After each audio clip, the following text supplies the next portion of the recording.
கணக்குகள் வந்து அடிக்கடி கேட்க ஆரம்பிக்கிறாங்க. அந்த கணக்கு நான் உங்களுக்கு ஒரு மாடல் சொல்லித்தரேன் வாங்க.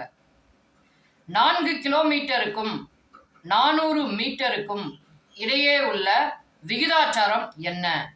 4 கிலோமீட்டருக்கும் 400 மீட்டருக்கும் இடையே உள்ள விகிதாச்சாரம் என்ன? இதை தான் வந்து கேள்வியாக கேட்டுக்கிட்டு இருக்காங்க.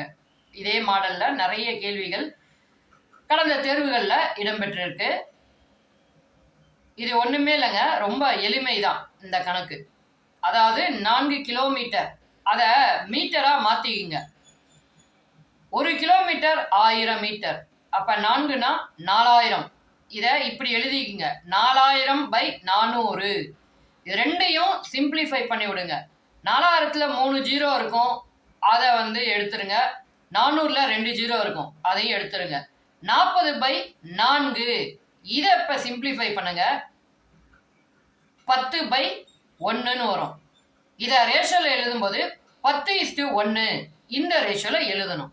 இதே மாதிரி சம்ஸ் டிஃபிகல்ட்டாக உங்களுக்கு வேணும்னா கமெண்ட் பண்ணுங்க, நம்ம சேனலை ஷேர் பண்ணுங்க, சப்ஸ்கிரைப் பண்ண மறந்துருந்தீங்கன்னா சப்ஸ்கிரைப் பண்ணிக்கோங்க.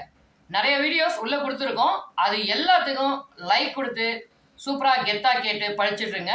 அடுத்த வீடியோவில் மீட் பண்ணுவோம். பாய்.